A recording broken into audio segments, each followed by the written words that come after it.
Hola, buenas tardes a todos. Bueno, yo soy Belén Bello, como ya me presenté en el aula, bueno, ahora lo hago acá por video. Y arrancamos con la clase de hoy. Lo que hoy les traigo para compartirles tiene que ver con la ley 1420 y ya les estuve colgando algo en el aula.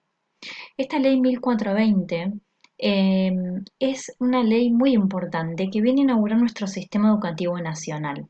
¿Qué quiere decir esto? Que antes de la ley 1420 existían leyes de educación, pero eran provinciales, no nacionales y que regían para toda la nación. Esto es muy importante. Es una ley que marca un antes y un después y que se hace en un determinado contexto político, en un determinado contexto de organización nacional que se fue llevando a cabo los años anteriores. Es por eso que les traigo para compartirles una línea histórica para que podamos tener una visión más global de los hechos más importantes que ocurrieron antes de acontecer esta ley 1420, que es la primera ley de educación nacional. Eso es muy importante que lo tengan, lo tienen que tener en cuenta. Bueno, espero que esta clase les sea de apoyo para lo que ustedes han estado leyendo sobre esta ley 1420. Cualquier duda que tengan, por supuesto, queda a disposición y me lo pueden preguntar por mail. Bueno, dicho todo esto, vamos a dar comienzo a los hechos históricos que ocurrieron antes del 8 de julio de 1884, cuando se sanciona la ley 1420. Esta ley 1420 que se sanciona dentro de un marco político determinado, y como punto de partida yo voy a tomar la Constitución Nacional de 1853. Esta Constitución Nacional de 1853 toma como base y punto de partida, como se llaman las bases de Alberdi, bases y punto de partida para la organización política de la República Argentina. Bueno, en esta Constitución Nacional se pueden ver reflejadas las bases que escribe Alberdi, es decir, que se ven reflejadas todas esas ideas liberales que trae Alberdi, que derivan de las grandes ideas de la época, que planteaba la posibilidad de transformar a la Argentina en una nación. Estas ideas liberales, no hay que confundir liberal con que tenga que ver con liberación de los pueblos. Estas ideas liberales tienen que ver con el libre comercio, tiene que ver con ideas que favorecen a un sector de la población. No hay que confundir este concepto. Cuando decimos liberal no significa libertad de los pueblos, eso hay que tenerlo en cuenta.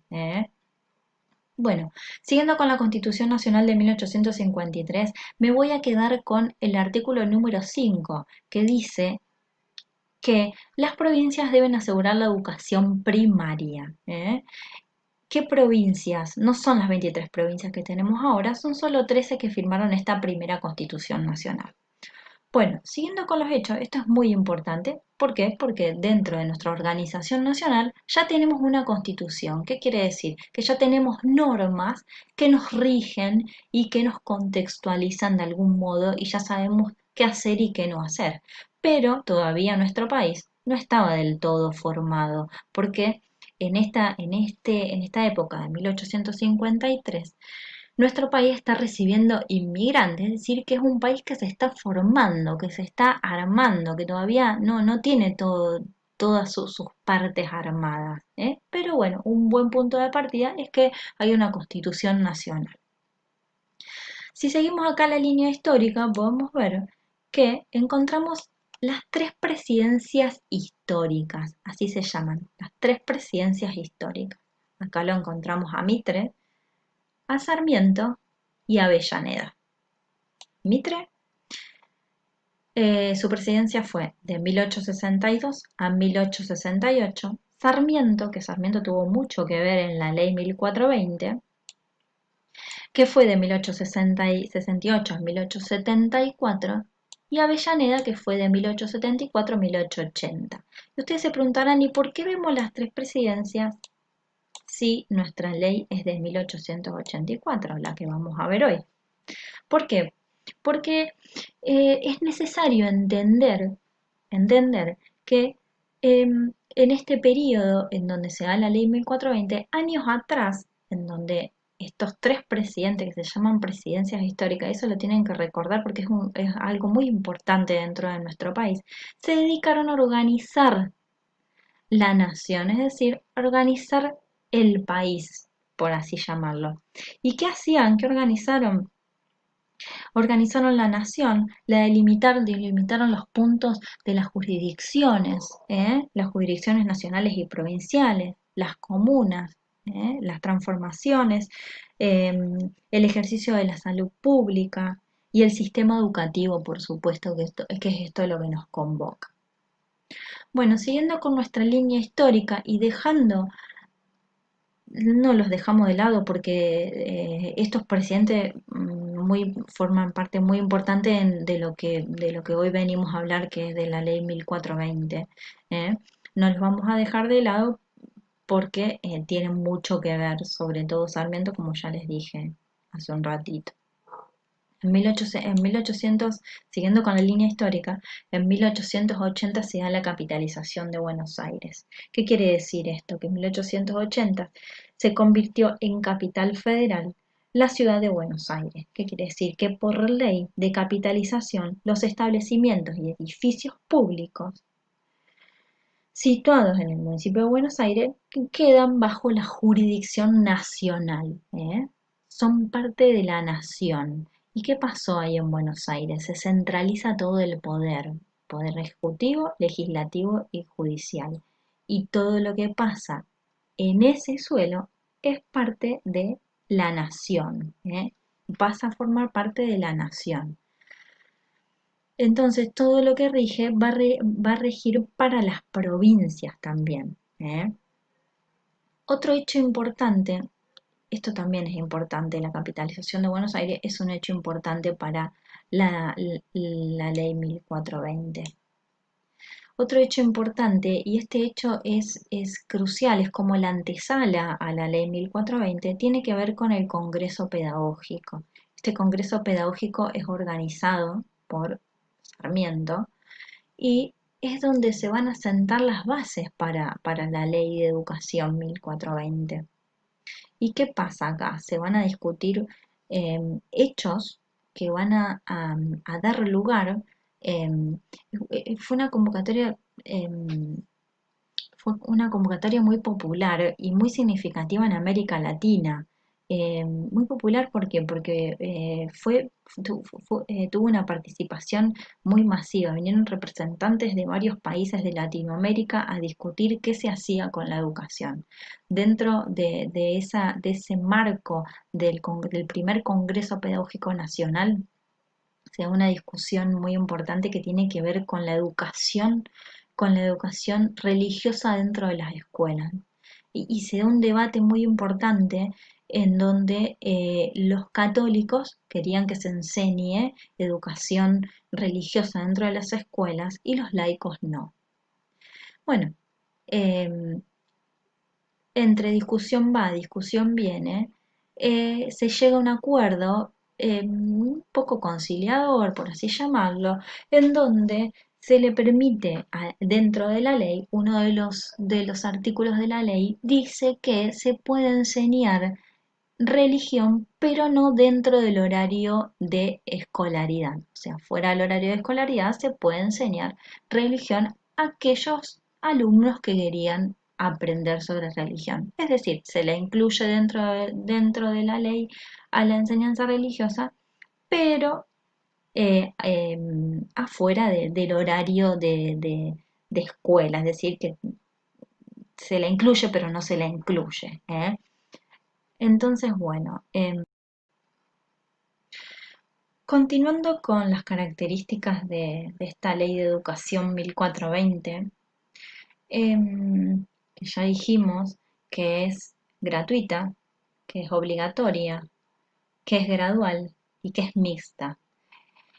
Esto de incluir o no a las mujeres dentro de la educación también fue un hecho que se dio en las discusiones durante el Congreso Pedagógico, que ya les comenté que fue un congreso muy popular, que asistió muchos representantes de otros países, y dentro del marco de este Congreso Pedagógico organizado por Sarmiento, que acá lo tenemos acá medio cortado Sarmiento, que Sarmiento no asistió a ese congreso por estar en desconformidad con un montón de temas que se discutían en ese congreso. Entonces lo organizó pero no asistió a ese congreso, ¿eh?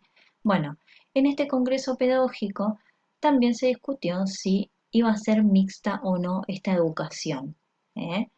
Entonces dijimos, repasando, es una educación gratuita, es gradual y es mixta, ¿eh? ¿Y qué pasa? Y es obligatoria.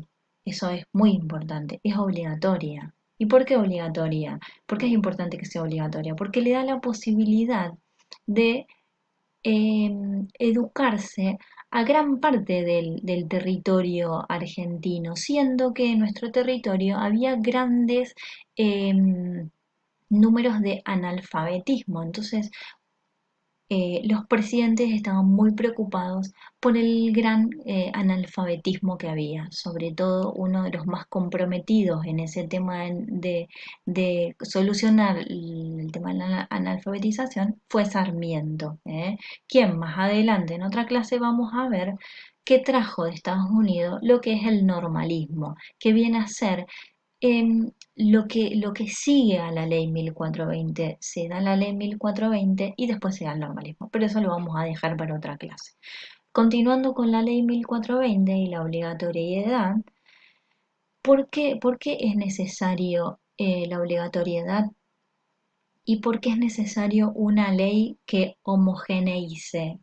¿Por qué era homogénea? ¿Por qué se buscaba que todos aprendan lo mismo? Que sea gradual, que vaya de tal grado a tal grado, que sea de determinada edad, que sea de 6 años a los 12 años, ¿eh? Es decir, que si alguien tenía más de 12 años no podía ir y si tenía menos de 6 años tampoco entraba dentro de esa ley, ¿eh? Entonces, garantiza la universalización de la educación, es decir, que todos estén incluidos dentro de la educación, que todos puedan ser alfabetizados. Y les estaba diciendo que ¿por qué esta homogeneización? ¿Por qué se buscaba homogeneizar? Porque estábamos en un proceso de venida de español. Los españoles venían a vivir acá a Argentina. Es decir, en esta etapa en donde nuestro país tenía que ser poblado y en donde nuestro país era promocionado en Europa para que vengan inmigrantes a habitar nuestro país, se necesitaba que educar a toda esa gente que venía. Se necesitaba homogeneizar, como dice la ley. Eso es una palabra muy importante de esta ley, porque hace que todos sean iguales. Es decir, entraron muchos inmigrantes a nuestro país que traían culturas diferentes, como eran los españoles, como eran los italianos, y a medida, esta ley viene a homogeneizar, viene a hacer más o menos todo iguales para poder formar así una nación, ¿eh? Bueno, es así que esta ley viene a garantizar, por así llamarlo, el derecho a la educación de los niños de 6 a 12 años y también esta obligatoriedad que obliga a los padres a enviar a esos niños a la escuela y, y por otro lado, la formación de maestros, que eso ya lo vamos a ver la clase que viene con el normalismo, en la formación de maestros para poder atender a esa educación que se inauguraba y que era obligatoria, había que formar maestros para eso. Entonces eso ya lo vamos a ver en otras clases. Bueno, me gustaría saber si les gusta esta modalidad de videitos así un poco con esos hechos importantes que nos llevan a conocer el porqué de muchas cosas, de lo que va sucediendo en nuestro país. Me gustaría saber si les sirve o no y Y bueno, y seguimos y continuamos con las clases. Espero que les haya gustado. Les mando un saludo afectuoso.